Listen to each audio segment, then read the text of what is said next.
Today's episode of DRL is brought to you by Hella Cocktail Company.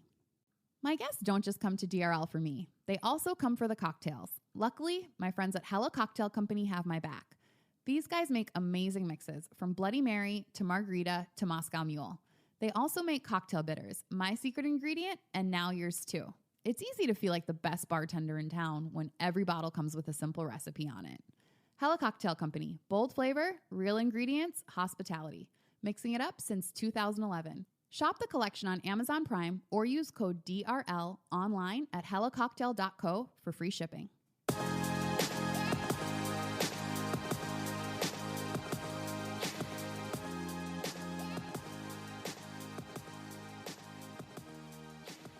Hello, my lovely listeners. Welcome back to another episode of DRL, where we're talking everything dating, relationships, and love.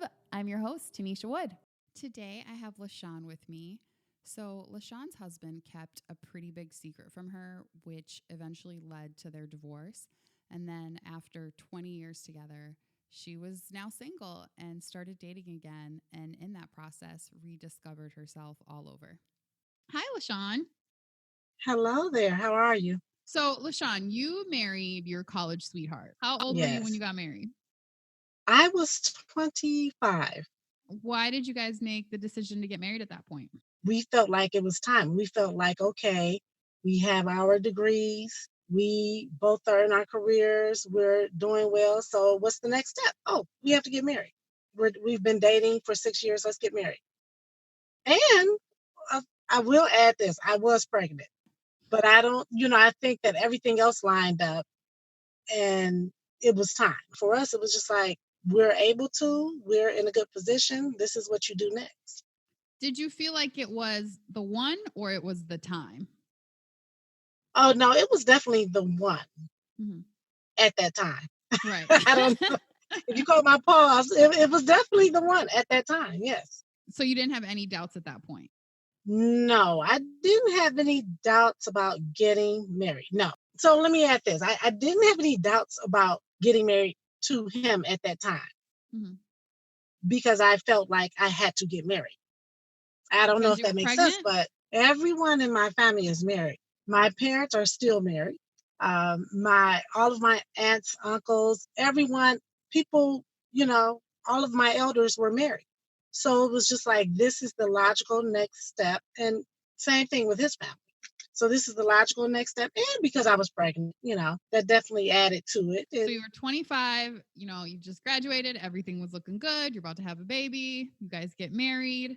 How does the marriage flow for the next 15 years? People always say, if you're in a relationship and you're in a serious relationship, you're committed, you're exclusive, and you live together, it's no different than being married. It's just like you're married. And that is not true. We lived together for about a year. So, but you knew what he was like on a day-to-day basis, in and out. I did. Like to live did. And therein lies the lesson. I knew it. Yeah. I knew already what he was like. We knew each other very well. Nothing changed. It got to the point where I was seeing the same thing over and over and over again. He was just a nice guy, not a terrible guy. We just were raised differently. He was a little bit more happy-go-lucky, just kind of go with the flow and not really plan. You don't have to follow the rules if you don't need to. If you can get it done an easier way, get it done an easier way. And I was raised the exact opposite. Follow the rules. If you stick to the plan, everything will go the way it's supposed to go, and the outcome will be what you want it to be. And so if you can imagine that in a daily life, it was just like conflict constantly. But you knew that in the 6 years that you had known him before that. I did know that. I did. I absolutely did. So honestly, when we met in college, a lot of his little idiosyncrasies, I thought they were funny and cute. And he was just like, like, oh, he's so funny. Look at you. Oh, you did it again. You forgot that again. Oh my God. You lost your ID again. Oh my goodness. It was just like, let me help you out. Look at this. This is someone I'm going to help him out. And he, would just thank me for putting up with him. Oh, that's what I'm supposed to do, right? Funny, but I remember something that my mom told me once when we were dating. And this, like I said, we were both away at college. And I was just telling her how I felt about him. And she told me, she said, wait until you see him outside of school. She said, the person that you know him as, your college sweetheart, you're going to school together, you guys know each other on that campus. And she said, just wait, you need to see him in another environment. I'm like, she has no idea how much time I've really spent with this man. Like, I know him. But the thing is, it's not that he changed when we were off campus, but that's the problem. Because that college guy who was funny and always losing things and just kind of irresponsible, it was funny. It was cute. Then once we did get into that real world, I'm like, he's not going to change. He's still going to be the same guy. And all those things that were great about him, they were still the same. But all of those small idiosyncrasies, the irresponsibilities, they were the same as well. They were cute on campus. They weren't cute in the real world. And so it just continued throughout the entire marriage. Yes. And I could see how being married, having bills, responsibilities, children, like those cute little things aren't so cute. Like now I'm at my real world job and you locked yourself out the house and I have kids I also have to manage and now I have to drive across town to come let you into the house and that's not cute. Yeah. Oh my God. My time and our money. It was almost kind of presented to me like, if you accept me for who I am, then you accept this and you accept all of me. And I'm like, you know what? You're right. That's what you're supposed to do. And I didn't think about that. I don't know if that's what you are supposed to do. Yes, we all are a certain way. We all have a very specific personality that is meant for us. But that doesn't mean that we can't change and improve the things that need to be changed and improve in order to create a better lives for ourselves and those that are around us and we interact with. That's just who I am excuse only goes so far before it's like, well, when are you going to change that part of yourself? Because it's like adversely affecting things and people. Right. And I agree with that. But here's the thing. I realize that we can say that and it sounds really good, but the bottom line is you can't change another person. Right. And so you can say that like, okay, but when are you going to grow up? You can say that until you're blue in the face. But if they don't want to do it, they're not going to do it. One of the things that I've learned is that I really need to take people at face value. What he did at the age of 19, he was doing at the age of 40. It may have looked differently. It may have been in a different town. It may have been in a better car. It may have been in a better, house, but he was still doing it. So what would happen when you said, hey, these little things that were cute in college are really becoming a real problem? Like, how do we go about changing this? Did he try? Or was he just like, nah, that's me? Well, yeah, there were several conversations where we would come up with strategies and things that we're going to do. And then it was back to the same. We didn't argue a lot. We discussed a lot, which that made it weird in a way when we got a divorce, when we split up, because from the outside looking in, it was like, you guys had problems because we weren't that arguing couple, and even to the kids, like it wasn't like they saw us arguing all the time. But it was never like feudal or angry. It was just, I'm telling you the same things over and over again. Over and over again. And every now and then there was some anger. Yeah, there were some anger about some things, but definitely not what you would expect for that to be the cause of, us splitting up. Yeah. So what was the straw that broke the camel's back? What was the final thing that made you say, this isn't going to work? When a person is irresponsible, they're irresponsible in every way. It's not just losing keys or locking yourself out the house or leaving your car door open and the battery dying and now I'm stuck behind you in the drive. It's not just those things. When you're an irresponsible person and a person who is not willing to accept responsibility, that is in every level of your life. There was actually an incident where he kept information from me. And he kept this information from me for years, for the duration of our relationship. So he had a child. And he had the child before we got married. He didn't tell me about the child at first. We were dating. This is when we were dating. So this was before me. In college, yes. Something was bothering him. And again, when you're dealing with a person that does not want to accept responsibility and does not want to admit that they're ever wrong, you're dealing with so many other issues along with that. I found out because he emotionally, he was just very distant. And this was because of guilt, because he was keeping something from me. I mean, this is just like, just thinking about this now, whew, Lord. And so he was keeping something from me. So then I eventually, through conversation and just through like, just trying to have these deep conversations and me planning it out, like I'm going to talk to him today and find out what's going on. I could tell something is wrong. So through conversation, I found out he had a child who at the time was like 4 years old. Or I should say, I found out that someone was accusing him of being the baby daddy. And the child was like 4 years old. So, of course, it didn't bother me at the time because this was before me. So, how can I get angry? But I was more upset that he kept it from me.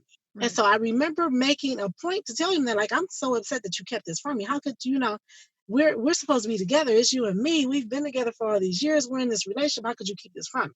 But I eventually got over that because he was so distraught over the situation, and being accused by this lady of being the baby's father just made him so completely depressed because he was a perfectionist and he wanted to, appear to be this guy like, hey, I have it all together. So he eventually told me, and here I am, to save the day. Oh, I could take it. Don't worry about it. It's before me. But we're in this together now.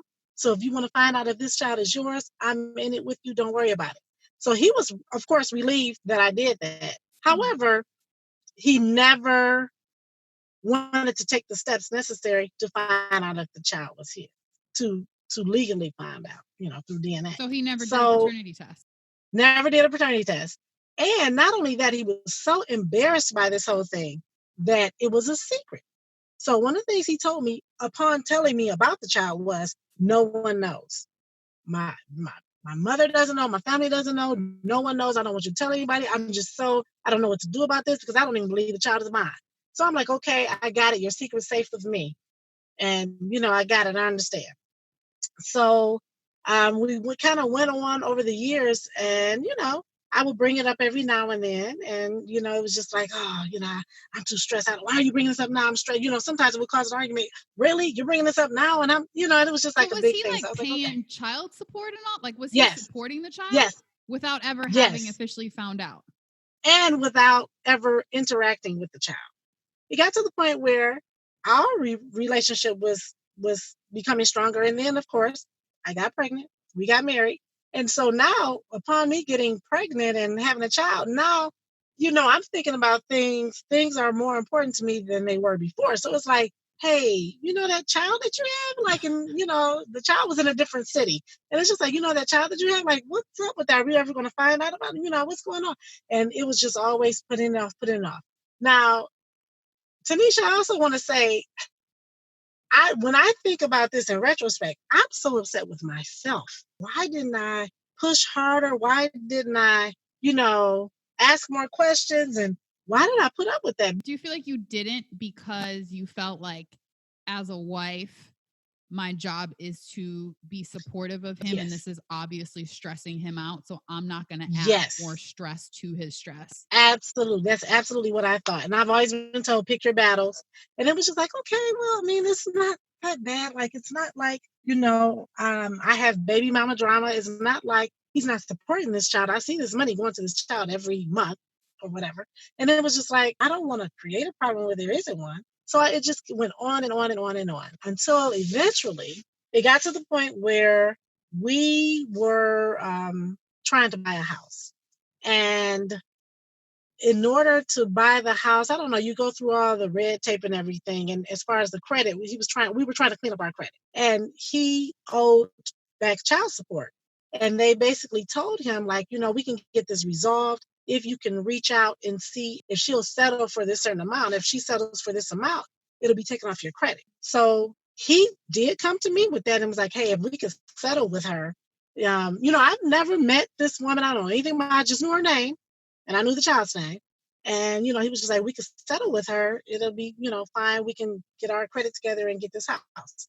So I'm like, okay, sure. I had given up years ago on the test because my intelligence told me no man is going to pay all this money for this child every month and he doesn't know this. So I was like, this child is his. So I had given up on that a long time ago. Like, you should still get this. I had given up on that. But then I was more so on, you need to interact with this child. You need to reach out. Like, what is this? Like, we don't do Especially after this. you became a mom, you're like, this child doesn't now have a father. Like, it needs somebody. Absolutely. And they may have a sibling, And so anyway, when it came to this house, when he brought that up, I said, sure, yeah, let's do that. So we can move forward. And why don't you reach out?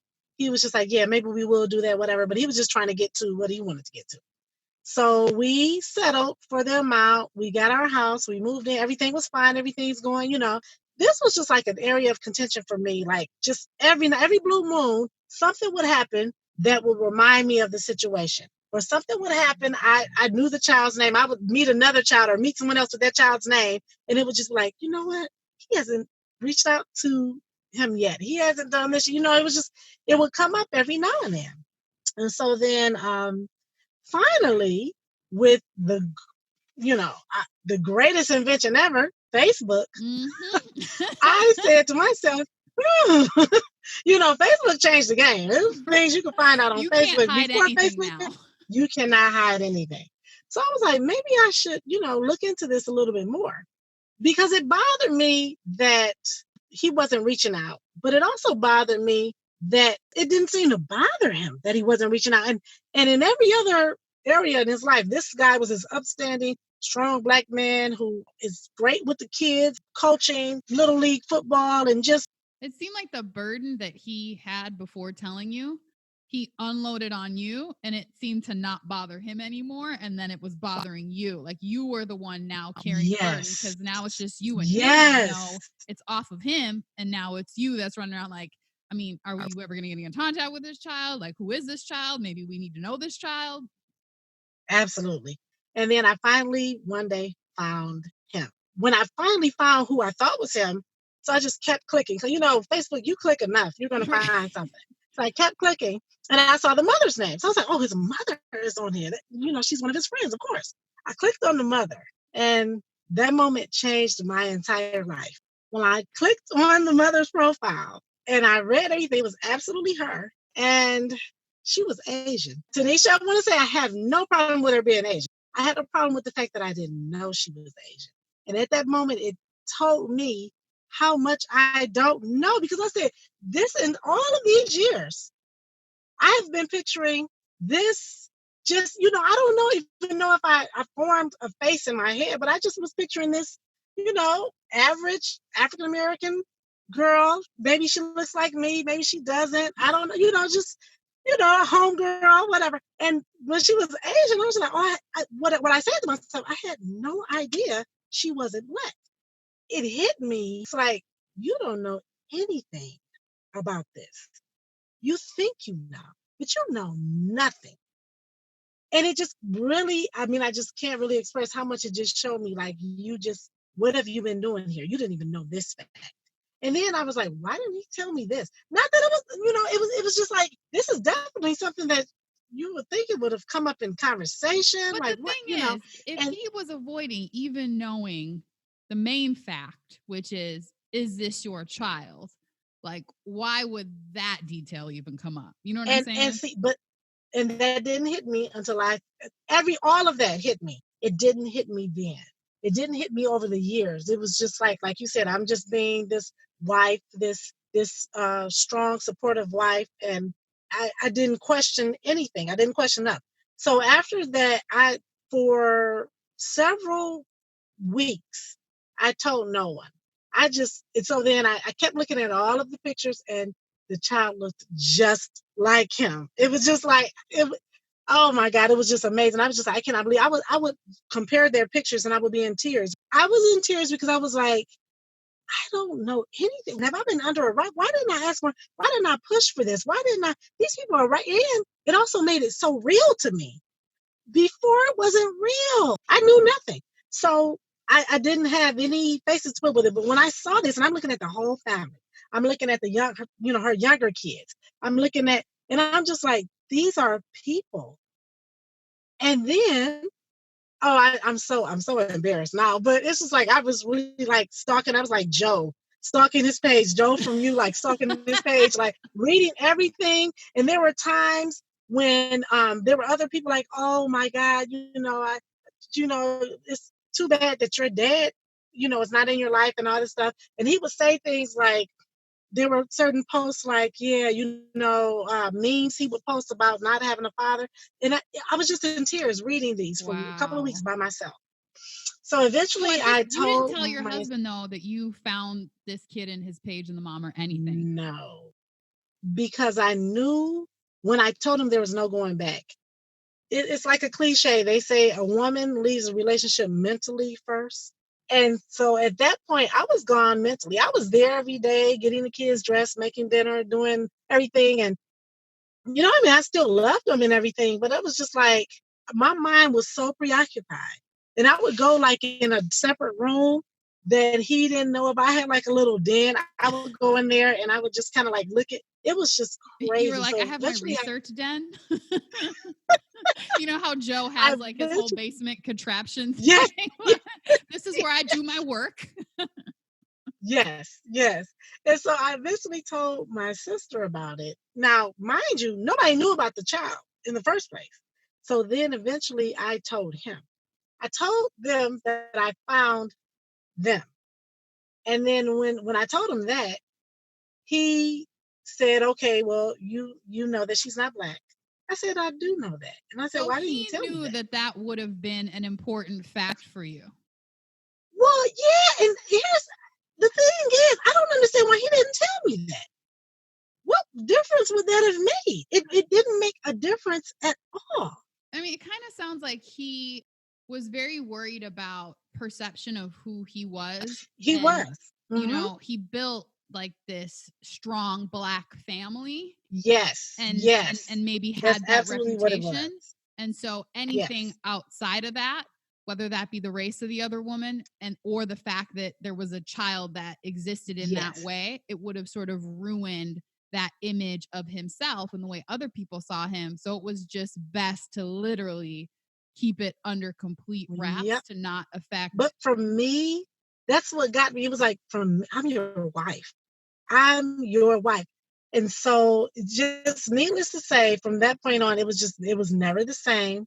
It was just never the same. I had to go to therapy. I kind of told my therapist, I said, I don't understand why this bothers me so much, because I kept trying to explain, I'm not upset that she's Asian. I'm one of those people trying to defend myself. Like, I'm not, judging her on that. I'm not prejudiced. I'm not a racist. I was just like, it's not that. It's not. And so then my therapist had to explain to me. She was like, I get that. She said, what it is that you feel as though, in a sense, it was a lie. I said, yeah, it was a lie, because with information that's withheld to me is a lie. That's a lie. Right. If it's information that you're withholding, it's a lie. And she said, and so literally he's lied to you every single day since the day you found out. And I was like, oh my God, yes, that's it. That's it.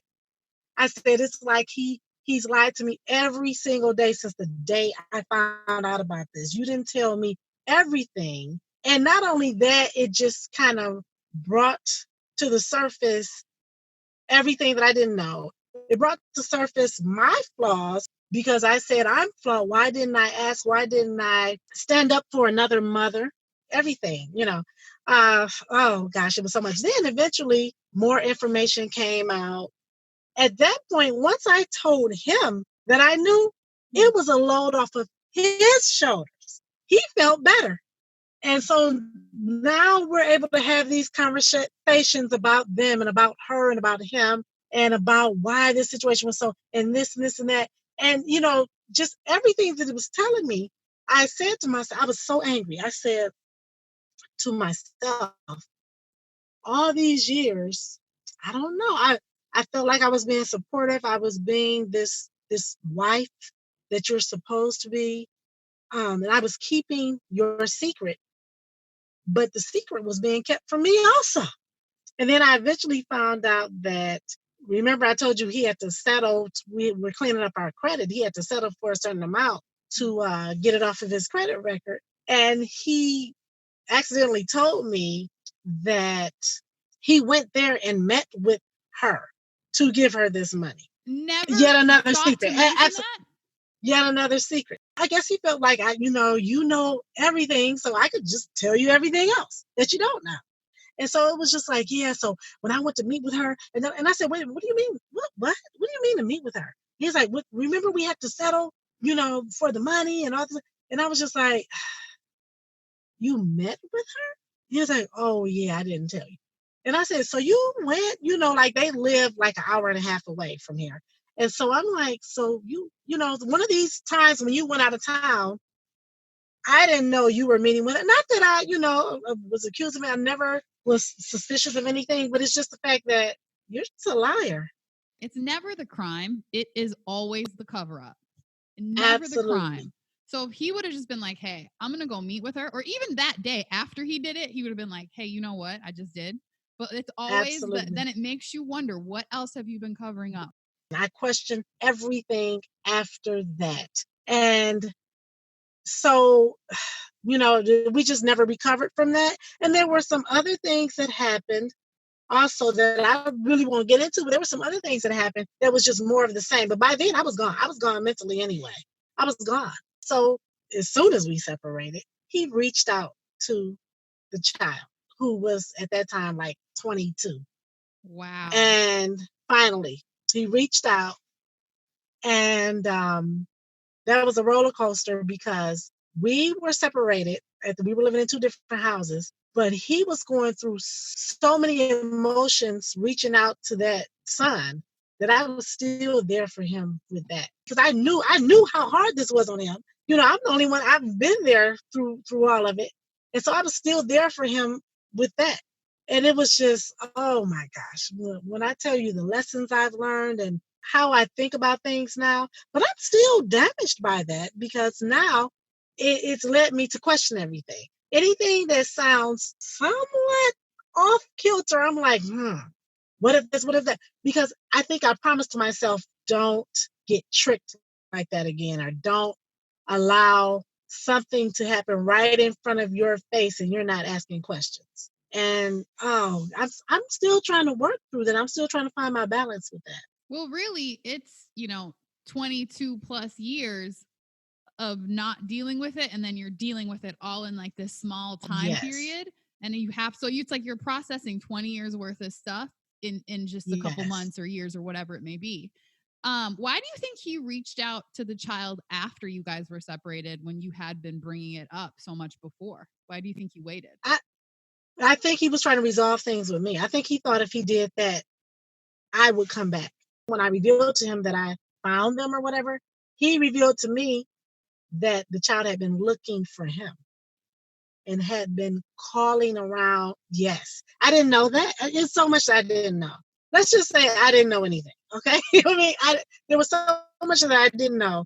So the child had been reaching out, calling around, trying to find, because my ex-husband was a pretty prominent figure in our city. So he was able to Google him and, try to make connections and do the same thing I did when I was stalking him and try to find him.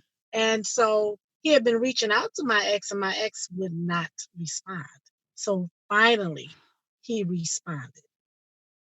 And I think it was to show me, like, see, I've made amends. I've done this, I've done that.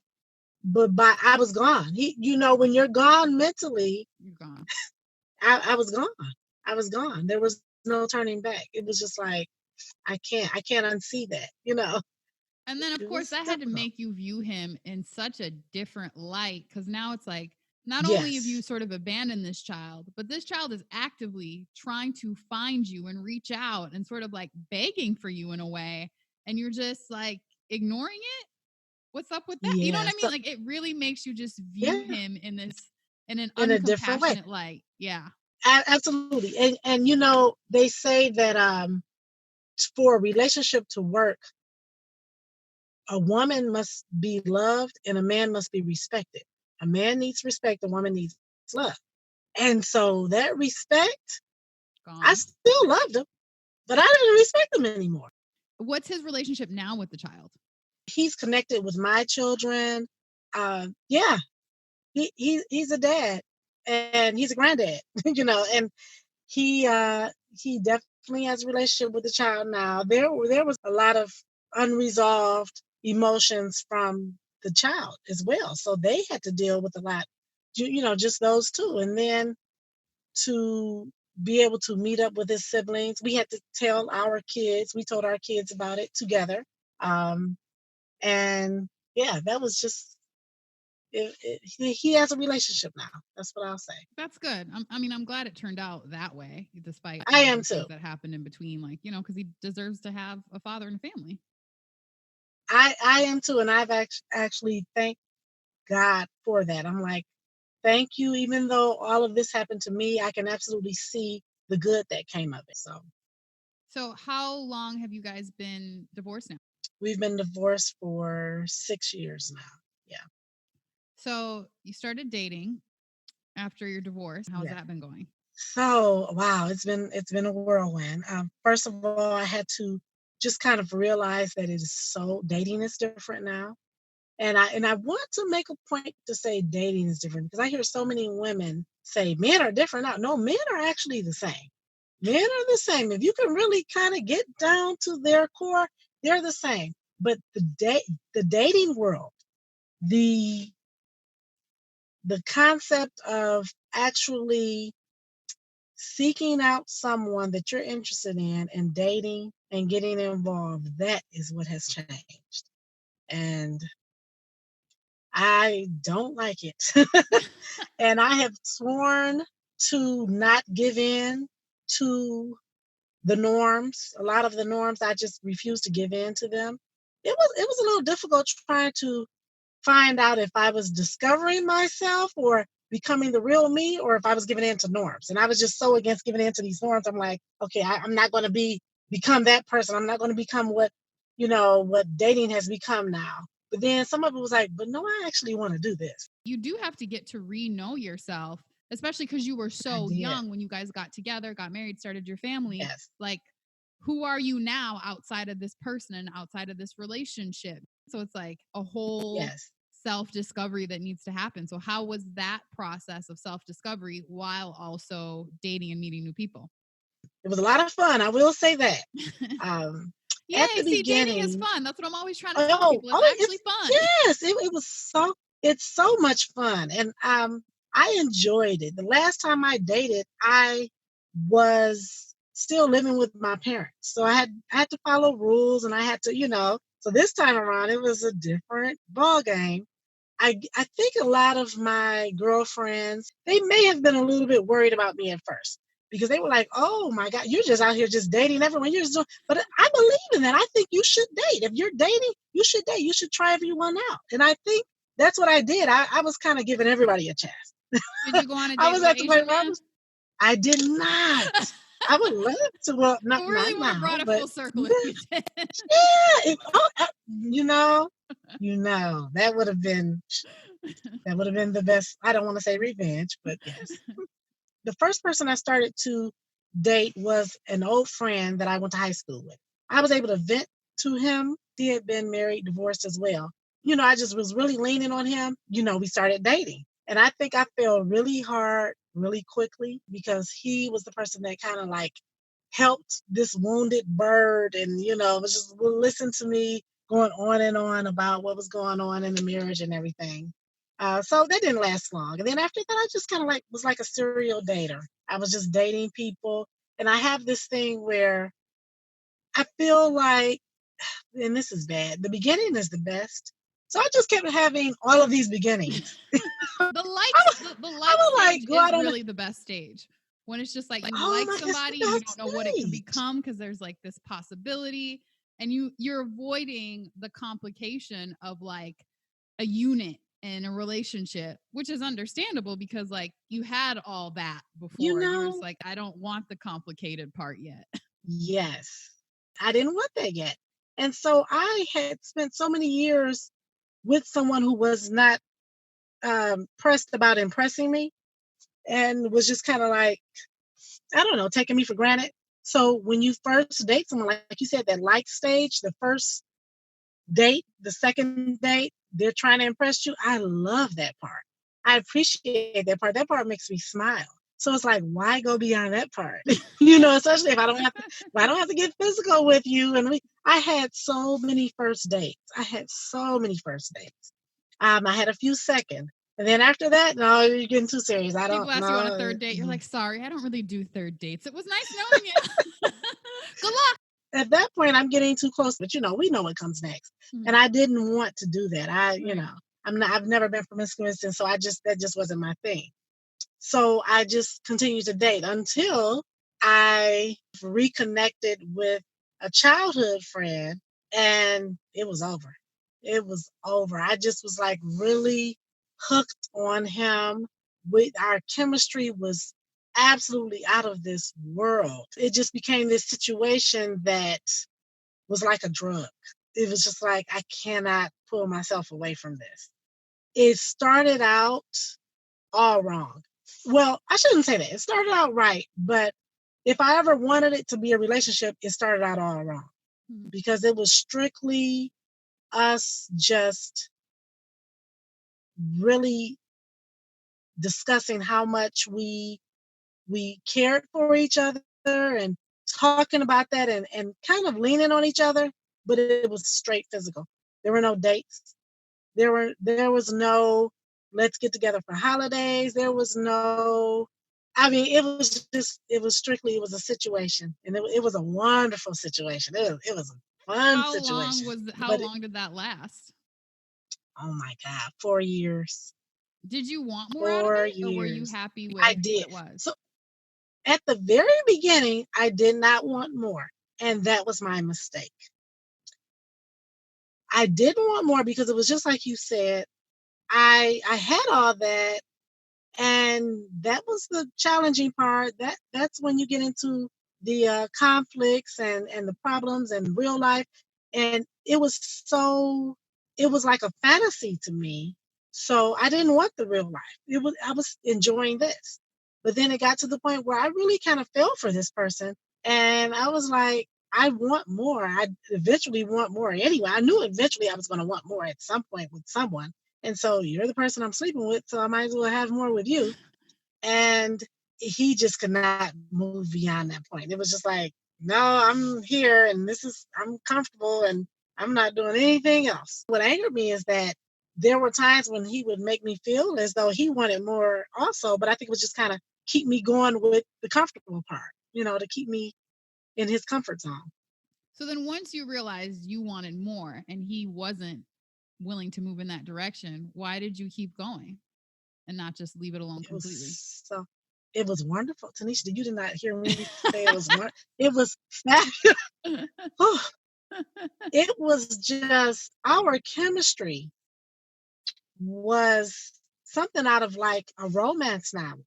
And it was just, and I think it was built up over the years because I grew up with this person. And so it was built up over the years, and we just had this great chemistry. And not only that, I will say this too, because this is huge. I trusted him.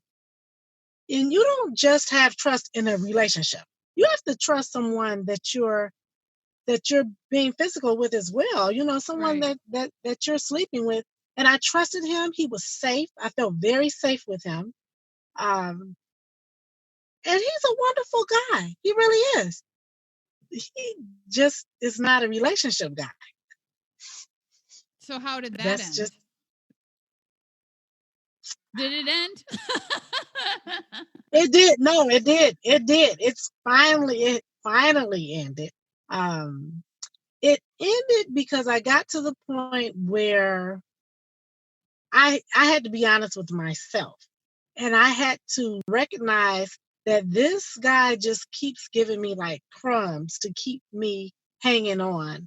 And as much as I wanted more, at the same time, I'm still comfortable. And we didn't have a lot of conflicts. We didn't have any conflicts because we didn't have a relationship. So there were no conflicts. So it was definitely, and not only that, I continued to date. I continued going on I was still going on exactly 2 dates. I was still going out on my first and second date or something like that. I even did the online thing, but I was still, sleeping with this person. It was kind of like I had everything that I needed, but I got tired of that. It got to the point where I was just like, I want something a little bit more stable. I also I noticed my feelings when this is the person that I'm closest to. Him and I talked every single day. We were like best friends. But when I needed help, when I needed something, when I needed a person to, let's say my car broke down and I needed a ride, I couldn't call him. I mean, I could, but it was just like I didn't even mentally, I would say, should I call him? Like, we're not even there. Then I'm like, but we But were. why did you have that thought if you already did have that trust and history built up? Why would he not be the person that you would call if your car breaks down? Well, because I think I've caught him in other instances that were not as major, and he couldn't come through for me. Keeping it safe, I didn't even want to put myself in a position where I would be even more disappointed with him because I didn't want to stop this thing that we had going on. So I didn't want to be disappointed. So there were times when I would think about him, he would cross my mind, but I'm like, no, I don't want to cross that. I don't want to do that with him. I don't want to put him in a position to disappoint me because everything is going so well. And it seems like you already knew what it was and what the potential was or lack of potential for more. Yeah. And so you were just avoiding that. Like you were just pushing off actually confirming it. I guess I did. And I didn't want to admit that, but yeah, I guess I did. And so are you over that relationship, do you think? I am. I'm over it. I'm definitely over it because I have said to myself, and of course through therapy, we talk about therapy. I've said to myself, I have to get out of my comfort zone as well. I have to get out of my comfort zone, and in order to get what I deserve. And I also want to be with a person that deserves me. I want to get what I deserve, but I'm a great person. I know that I'm a great catch. And so it's like, I know my heart. I'm the type of person, I am generous. I I love making people smile. So I want to be with a person that wants that as well and that deserves it and that can receive it. And he just could not receive that. He could not receive that at all. So who are you dating now? A guy that I was able to kind of like lean on at the beginning. As I said before, we attended high school together. We were really good friends. And we tried it back then, and the timing was all off. And so that's that's my sweetie now. We just always kept in touch. He actually approached me in the fall and was like, hey, we should go to Vegas. He went with his frat brothers like the year before, and he was like, we had so much fun. And the entire time I was there, I just kept thinking, I should be there with you. And so when he approached me with that in the fall, like, let's go to Vegas, I was like, okay, maybe we could go. Okay, I might do that. He was like, let's just go as friends. I don't want to put too much pressure on you. And I was like, okay, maybe we could do that. I said, but just as friends because I'm not ready for anything else. And don't start, and I hate to say, but I was just like, don't start calling me every day. Don't start I don't want to do that. Let's be very, straightforward and transparent here. I don't want to do that, but we can go to Vegas. We were planning to go to Vegas in February of this year. This was in the fall. And you know what he did? He started calling me every day, texting me every day, and I was just like, I'm not ready. And here's the thing, I wasn't ready for it because I was still involved with the situationship guy. Yes. But I knew it. I knew it the whole time. Like, this is a good man. And I know that he's being honest with me. I knew all of that. But mentally, I wasn't ready. I was not ready. And I even said to myself, I'm not ready for that. And that's why I had to tell him, don't contact me every day. We can't talk every day because I wasn't ready for that. I wasn't ready to let go. I'm glad that you told him that, though. Like, I'm glad that you were clear on the fact that you weren't ready so that you weren't messing with what he was ready for. Yeah. And that's the thing about us. We've always been able to be so clear with each other and so upfront. And I think that's what has allowed us to continue to be friends to this day. And so I told him that back then. And right before all of this happened, so I broke things off with the situationship. I was just like super stressed. I was giving myself some time to just be alone, completely alone. I wasn't even doing first dates. I wasn't doing anything. I want to be completely alone. But I just knew that I need a break. I need to get out of here. I need to get out of this city and just get away for a moment. And so I was like, but I have nowhere to go. And I was like, you know what? I know exactly who I can call and just Vegas. get away for a moment. I could just get a hotel room, right? I was like, I could just get a hotel room and just tell him I'm coming to town, and I know he'll show me a good time. And I called him and I told him, I said, I'm stressed. I need to get out of this city. And I said, I just want to come to town. I'm going to just get my own room. And he just kind of like cut me off. He was like, don't say another word. I can hear the stress in your voice. Yes, just come. I got a whole plan. I know exactly where I'm going to take you. And so I said, are you sure? I was like, I don't want to step on anybody's toes. Like, I don't know if you're involved. And, he was like, no. He was like, no. And he said, as a matter of fact, you can stay with me. I'm not involved with anybody. And I said, no, I'm not going to stay with you. I'm not doing that. No. And so, it went on and on. The week that I was supposed to go down is when everything started coming out about this. We're going to be quarantined and this virus.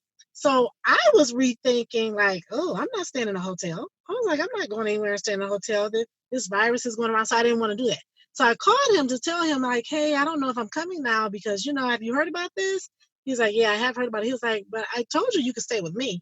Why were you so apprehensive about staying, even though he told you like he wasn't involved with anybody or anything like that? Because I said to myself, I am taking time to work on me. And then he said, look, you might as well come now. The way they're talking, we're not going to be able to go anywhere soon. And I said, you know what? You're right. And this is the perfect weekend. It was the support that I needed. So when I got there, it was just like we had seen each other yesterday.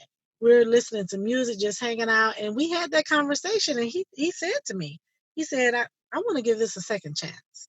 Wow. He said, I want to try, we need to try this again. And he said, we both deserve putting in that effort. We both deserve a second chance at this, at us. And so I was like, you're absolutely right. You are absolutely right. And so that's what we're doing.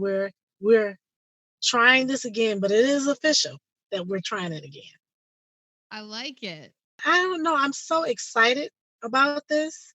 I feel refreshed. I'm so glad I gave myself time to be completely alone and not have anyone in my ear. And so this time around, we're approaching it differently, and we're talking about so much. And I just have to say, listening to podcasts like your show helps me so much because I get pointers.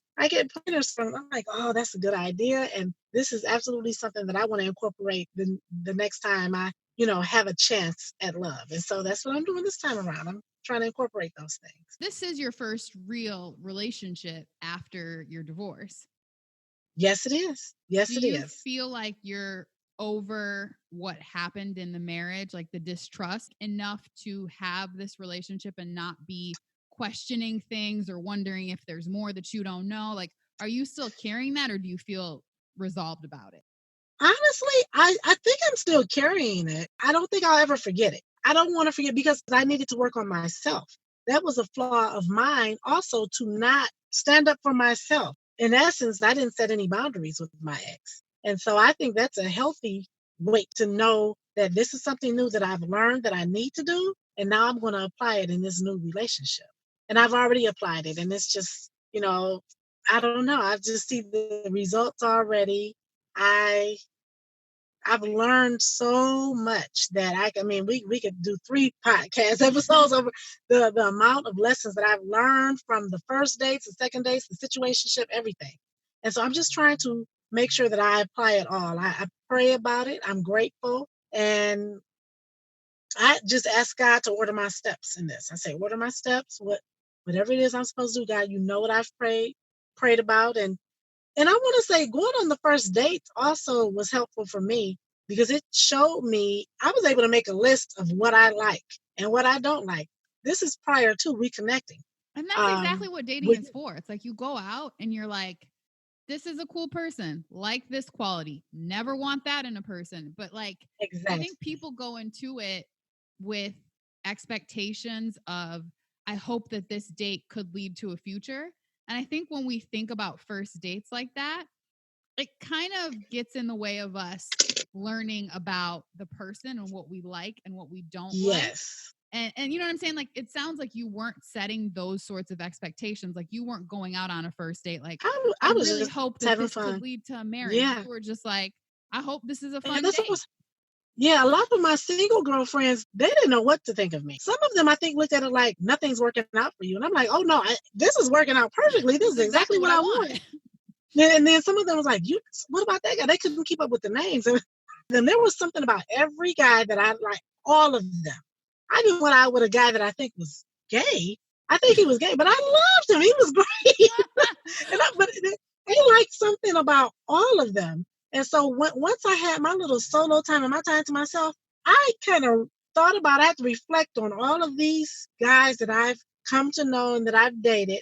And I had to say, what did I really, I loved when he did that. And this, I need this. I absolutely have to have it. And then I said, what don't I want? What do I know I cannot do again?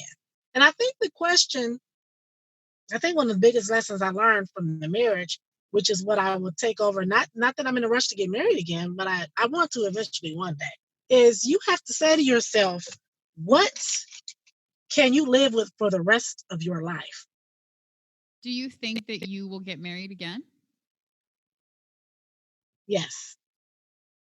Absolutely. Okay. Absolutely. However, some of my friends make fun of me because I always say I'm going to be like Tina Turner. You know, Tina Turner got married when she was like 72 or something. She dated this guy for like 30 years, and they didn't get married until a few years ago. You've been through the full gamut of a marriage and a divorce, a relationship, and just dating. What do you think the biggest thing that you've learned about yourself through all of that is? I like to love. I like to like people. And I really do. My ex said this to me one time, and it was supposed to be, I guess, kind of like an insult. But I'm like, that's not an insult. He said that I want a perfect world. And I do. Sometimes I want things to be perfect. I love to be in harmony. But I have to realize that along with that harmony, there's going to be some negativity as well. There's going to be some problems. Mm-hmm. And so sometimes when things present itself as, oh, this is harmonious, this is wonderful, this is great, sometimes I tend not to look at the negative parts.